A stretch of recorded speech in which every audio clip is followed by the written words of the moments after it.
10 Pencil. Welcome back to my channel. My Loom is not letting me download my last 4 videos, so I'm going to try to download those, but in the meantime, I'm just going to be doing a screen record walkthrough of day 30 of the July LeetCode or the JuleetCode challenge. And again, I'm sorry I didn't get to record this as I was coding it.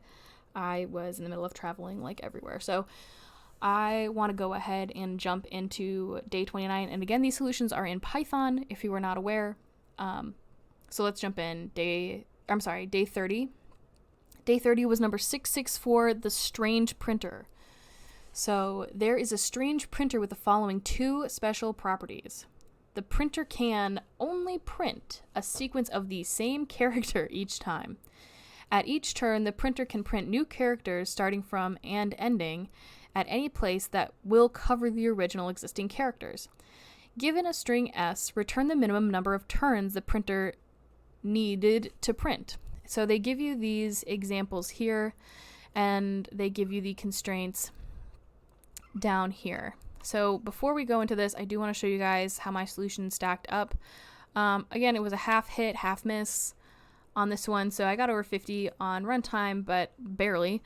And memory was 27%. So not quite that 50-50 I was trying to shoot for. So you guys will see this problem again probably later on in my YouTube whenever I have a chance to kind of go through all the ones that I didn't get at least 50% in and trying to get at least 50%. So let's go ahead and jump into the solution for this. So we start this with def dpij. This line is the inner helper function dp, which is for dynamic programming.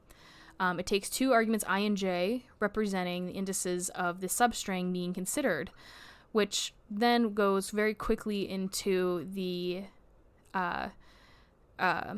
what's it called? Recursion. Gosh. Which is the best case of recursion. So if I is greater than j, then the substring is empty and the printing cost is effectively 0, right? So just underneath that, and under the return 0, we have if ij in memo, return memo ij. So this checks if the current ij pair has been computed before and stored in the memoization dictionary memo. And if it has, the function returns the pre-computed value. So the turns dp, you can see me, oh, yeah. Sorry, if you guys can see that, it's my first Loom downloading, and I've made 4, so that's a great day.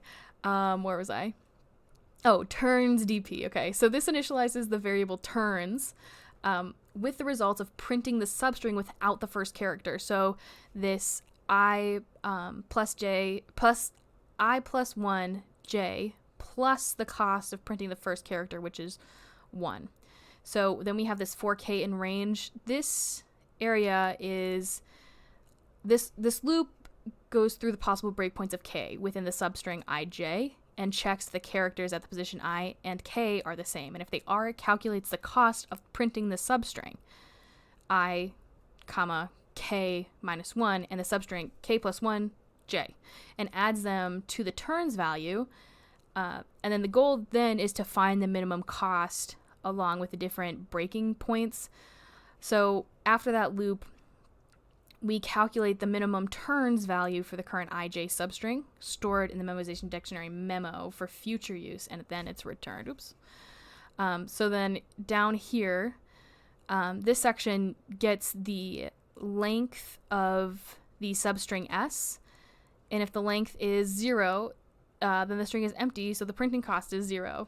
And then finally, the method basically initializes an empty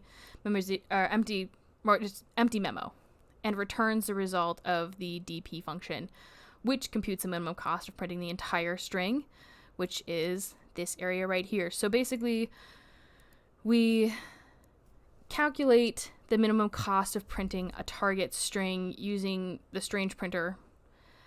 We use dynamic programming and memo to efficiently kind of compute the costs from the different substrings. And again, it could have been done better, it could have been done worse, but I will hopefully be able to redo this later. But I will leave this solution in my GitHub repo, which is going to be in the description of this video. So thank you guys so much for watching. Feel free to fork and clone that repo, make it better, make it worse, learn something new. That's what this is all about. It's just learning something new, improving, and yeah. So thank you guys for watching, and I will see you soon.